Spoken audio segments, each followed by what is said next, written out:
Law 3. Conceal your intentions. Keep people off balance and in the dark by never revealing the purpose behind your actions.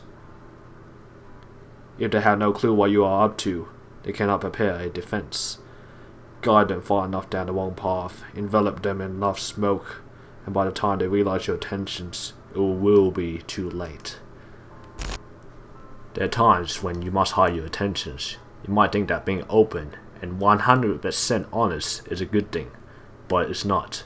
Being overly honest is likely to offend people. It's better to tailor your words, telling people what they want to hear, instead of the ugly truth. Also, by being too open to people makes you predictable and familiar. This makes it impossible for people to respect or fear you. Therefore, you can't gain power. If you want power, quickly lay honesty aside. Train yourself to conceal your intentions. Let me give you an example from this book so you can get a better idea. There was this Marquis who got help from Neon de Lenclos. I hope I pronounced that right, but either way. Neon decided to help this young man to seduce his countess using a lot of tactics and planning. Moves were carefully executed. It took several weeks. Everything was going well. He was seducing the countess, not revealing his intentions. The countess was intrigued, but the young man eventually made a huge mistake and acted on his own impulse. The Marquis took the countess' hand and told her he was in love with her. The spell was broken. He revealed his intentions. Before he seemed charming, but now he seems ugly and conniving. The countess felt embarrassed and used.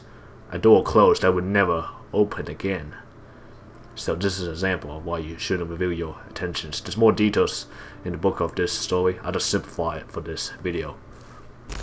But the main point is that you don't be so open and reveal everything you're doing. There's certain things that you shouldn't reveal to certain people. For example, revealing your goals and dreams to a negative and toxic person. The person is just going to mock and insult what you're doing. Therefore, it's best not to reveal anything to this person. Now, there's different methods and tools you can use to conceal your intentions. There are 2 parts to this chapter. I will talk about the methods in part 1 first. Part 1. Use decoyed objects of desire and red herrings to show people off the scent. Here's something you should know about humans. Our first instinct is to always trust appearances. We can't doubt the reality of what we see and hear. This makes it easy to conceal your intentions. So let's talk about these methods and tools. One of the things you can do is dangle an object you seem to desire in front of people, like a goal or dream of yours. Not your real one, this is a decoy. They will take the appearance for reality. When they're focusing on a decoy, they will fail to notice what you're really up to.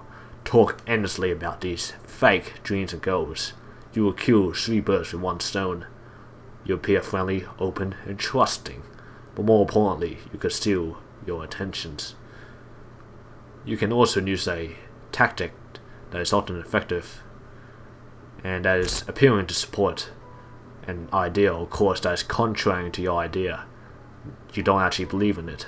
Seem to want something you are actually not interested in at all. Show people off the scent. Don't make multiple errors in their calculation. Another tool you can also use is false sincerity. People easily mistake sincerity for honesty. To use this tool effectively, appear to have a belief in honesty and forthrightness as important values. Make this public as much as possible. Very good to cloak your roguish qualities. Now I'm going to read this out. This quote from part 1. Do not be held to cheat. Even though it is impossible to live today without being one, let your greatest cunning lie in covering up what looks like cunning. Part 2. Use smokescreens to disguise your actions. The best deceivers use a bland and inconspicuous appearance that calls no attention to themselves. Lure people's attention with the familiar, and they will not notice your deception. The truth is that people can only focus on one thing at a time. It's too difficult for them to imagine a person setting up something else simultaneously. In a smokescreen, you can lure your victims into your web. So let's talk about these methods and tools. Now, the simplest method for smokescreen is facial expression. Behind a bland, unreadable face, all sorts of mayhem can be planned. Nobody will be able to detect what you're up to. Learn to hide your intentions with your facial expression. Another smokescreen is pattern. This is where you establish a series of actions that makes the victim think you will continue the same way. This is the psychology of anticipation. Our behavior likes to conform to patterns, so you can make it seem like you have this goal you are going after, but actually you're going after something else. This is the power of patterns. You can deceive the other person into expecting the opposite of what you're actually doing. Alright, this is the last method and technique I'm going to tell you. You can construct a smokescreen that will make people mistake appearance with reality. You can do this by blending in with those around you. The better you blend, the less suspicious you become. You can act and behave like those around you. This will conceal your intentions. This is also the perfect smokescreen for spying. With all that being said, it takes patience and humility to dull your colors and put on the mask of the inconspicuous. Now I also got this quote from this chapter. Let's read that out. Image: a sheep's skin. A sheep never marauds. A sheep never deceives. A sheep is magnificently dumb and docile. With a sheepskin on his back, a fox can pass right into the chicken coop. Reversal. Now all these tools are great and work effectively, but if you have a established reputation for deception, then these tools will not work.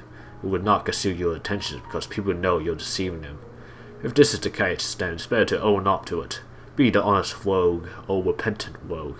You'll be admired for your frankness. So there are times and situations when you should be honest. Not all the time, but at certain moments. Main points from this chapter. Don't be too open and honest. Revealing too much can have bad consequences for you. If you need to conceal your intentions, use the methods and tools I talked about.